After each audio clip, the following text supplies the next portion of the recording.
Olha aí, pela primeira vez na história do Dois Quadrinhos, o catálogo da Marvel de agosto tá saindo depois do da DC. Esse canal ele é muito democrático, gente. É impressionante. Vamos lá, galera. Depois de um longo processo aí de pesquisa, eu vou comentar o catálogo da Panini.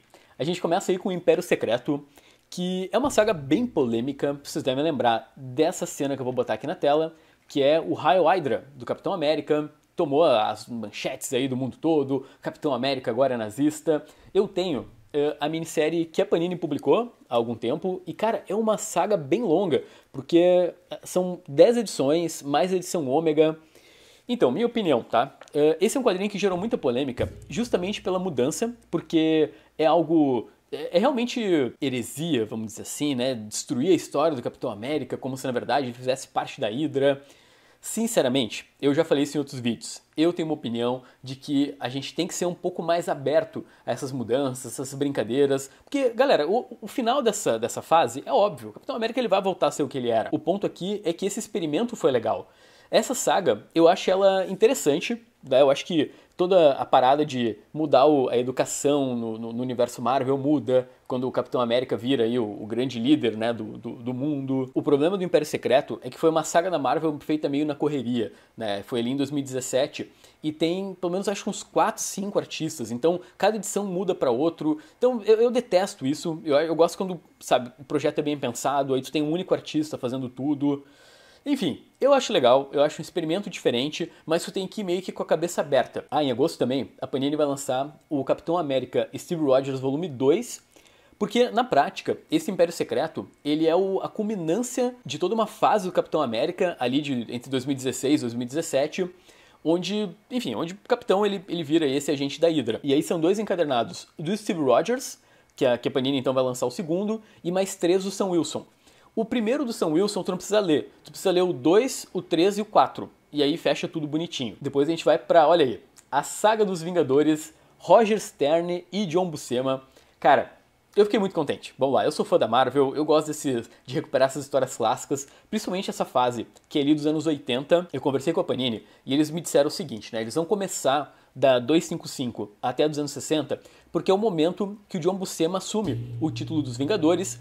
E essa equipe criativa, ela vai fazer, por exemplo, um dos maiores clássicos dos personagens, que vem um pouquinho depois, né?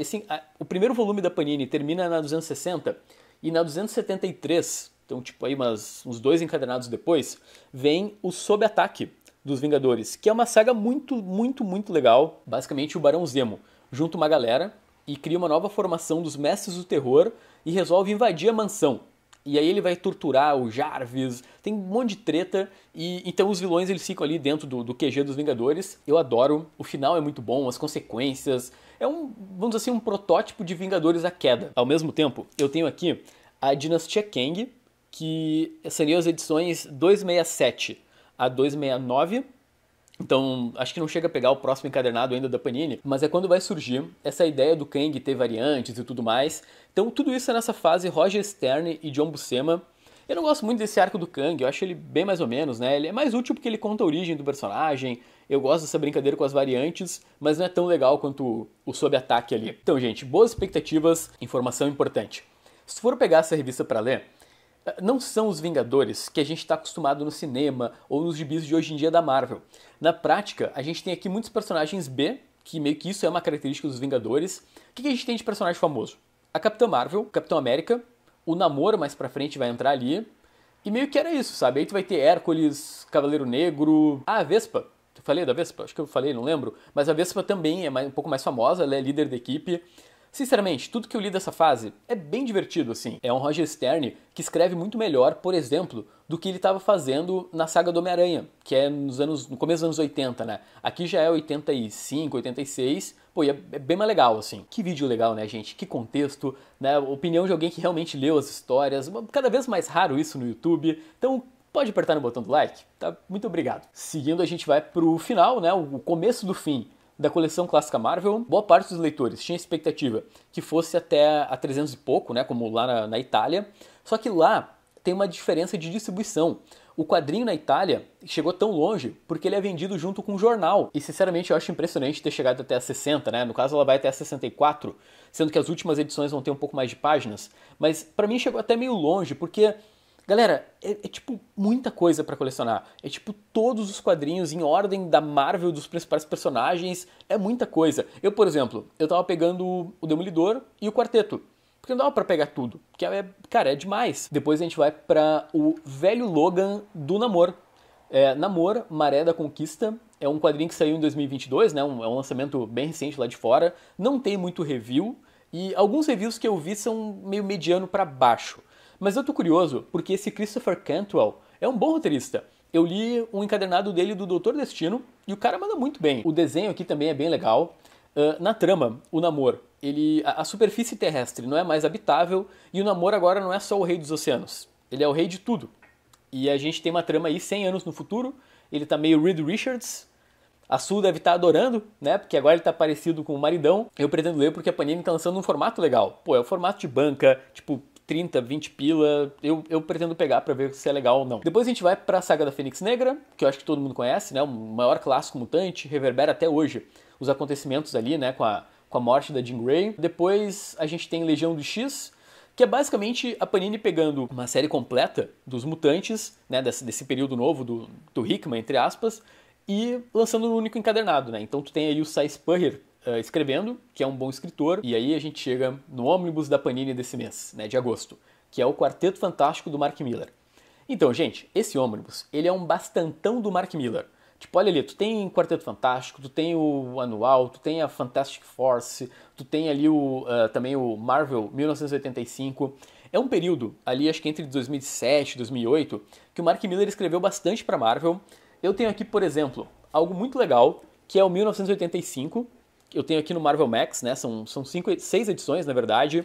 Cara, primeiro, isso aqui é muito legal. Tipo, muito bom. Aqui a gente tem um garoto que ele começa a ver os vilões da Marvel na rua. Porque é como se o gibi se passasse no nosso mundo, né? O garoto é um leitor de gibi. E ele começa a ver os vilões por aí. Né? E tem todo um drama também por trás, um pouco mais pesado, né? Então ele tá lidando com a separação dos pais. Tem todo um contexto que deixa a história um pouco mais emocionante. E é legal, assim, porque, pô, pra gente que é leitor, a gente tá vendo o garoto podendo usar os conhecimentos que ele adquiriu nos gibis pra alguma coisa no mundo real, né? Como derrotar um vilão, enfim, que possa andar pela rua. E aí, ao mesmo tempo, nesse ônibus, a gente tem aí, né, a fase do Mark Millar, do 554 até o 569, né? Todo o período que ele escreveu ali o Quarteto Fantástico.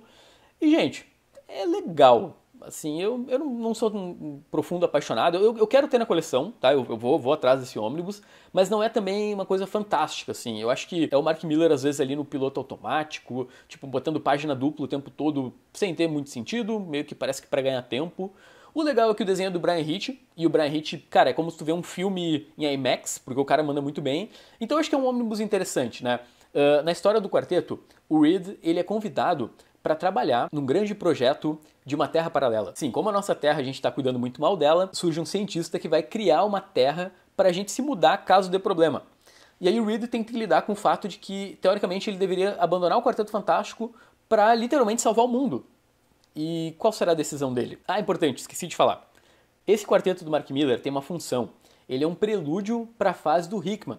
Não que isso tenha sido necessariamente planejado pela Marvel, né? Mas o Hickman pega pontas que aconteceram nesse quarteto e ele vai usar na fase dele. Então pode ser um indício da Panini lançar a fase do Hickman, que é uma das melhores fases do quarteto? Pode ser. Eu ficaria bem feliz. Então eu vou pegar esse quadrinho até pelo esforço de sair o resto. Depois a gente tem aí Wolverine, Aventura na Selva e Outras Histórias, que é o Marvel Vintage. Eu nunca li essas histórias, só pra constar, eu tô atrás delas há um bom tempo, mas aqui tem quatro graphic novels do Wolverine. O Aventura na Selva saiu em 1992 pela Abril, e é desenhos do Mike Mignola, essa aí que tem na capa, nessa capa provisória da Panini. Tem o Bloodlust, que é o Sede de Sangue, que saiu em abril de 92, né, o mesmo ano ali pela Abril, e tem desenhos do Alan Davis. Depois tem o Inner Fury, que é o Fúria anterior, que saiu em 93 pela Abril, e tem desenhos do Bill Sienkiewicz. E para terminar tem o The Killing, que é inédito no Brasil e saiu em 93, né, lá fora, e é desenhos do Kent Williams.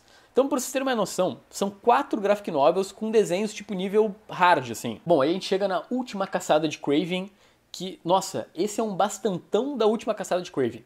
Gente, esses Marvel Grimório da Panini, né, que tem essa cara de livro antigo.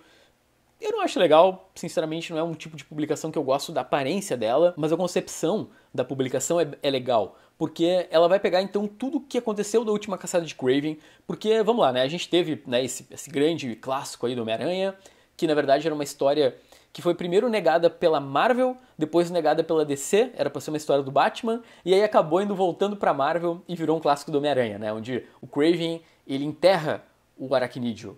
Ó Deus, ele mata o Peter Parker e vira o novo Homem-Aranha. Eu cheguei a anotar na pauta, o filme, ele estreia em outubro desse ano, né, então é um pouco a Panini, né, surfando no hype.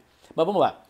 Então, a gente tem ali as edições dos anos 80, que é o Web of Spider-Man 31, 32, etc., que formam a última caçada de Kraven.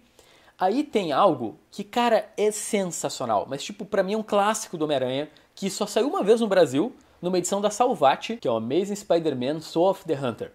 Galera, isso deveria ser obrigatório, sair em todos os encadernados da última caçada, porque é literalmente o epílogo da última caçada de Kraven. É o Peter lidando com os traumas, lidando com a, sabe, com a alma, vamos dizer assim, do Kraven. Cara, é muito, muito bom. O bastidor até é engraçado, né? Foi uma história que os fãs começaram a criticar o final da última caçada de Kraven. E eu não vou dar spoiler aqui. Aí o DeMatteis, ele teve que escrever uma continuação pra meio que acertar as pontas do final. Cara, é muito bom. Ao mesmo tempo tem algumas coisas que é meio tipo, precisa, né? Tipo, tem por exemplo ali, o Homem-Aranha anual de 1996, que eu tenho aqui numa edição da Abril, da Teia do Homem-Aranha, e é basicamente a origem do Kraven recontada, né? Eles pegam ali algumas coisas que o Stan Lee e o Steve Ditko fizeram, e eles vão recontar aí a origem do caçador. Tem o Arif também, né? Tem uma paródia de 1988 do Porco-Aranha, como se fosse a última caçada de Kraven. Então vai ter tudo que é material aí relacionado, né, a esse momento do Aranha. Ah, tem até, inclusive, as edições quando o Kraven volta da morte ali entre 2009 e 2010. Eu acho que muita gente, assim como eu, já tem a última caçada de Kraven, o encadernadinho, né, clássico ali, né, com as edições. Sinceramente, eu achei legal o que eu li desse encadernado, mas também não é algo que eu daria uma super prioridade, porque a saga principal meio que eu já tenho, sabe? E a gente termina esse catálogo Panini com o Homem-Aranha, a Caçada Perdida. Sim, mais um retorno do J.M. DeMatteis ao universo ali da última caçada de Kraven. Mais especificamente, essa história se passa nos anos 90, durante a saga do clone, né? Naquele período que o Peter deixa de ser o Homem-Aranha. E aí a história vai revelar os segredos escondidos sobre a família do Kraven e suas origens. Gente, lá fora pouco se falou desse retorno. Eu acho que é um quadrinho bem nostalgia, sabe? Tipo, beleza, tu leu ali a Caçada de Kraven, talvez até na própria época, e aí tu quer um pouquinho mais da caçada. Eu vou deixar passar, embora os desenhos sejam até legais, ó, vocês têm aí um preview direto do site da Marvel. Tá, mas agora é o teu momento. O que tu pretende pegar dessa lista da Panini? Eu gostei desse catálogo, sinceramente tá bem variado, tem gibi antigo, tem gibi novo, tem resgate de coisas que eu acho que merecem ser resgatadas. E é isso, deixa teu comentário aqui embaixo e até o próximo vídeo, tá? Tchau, tchau.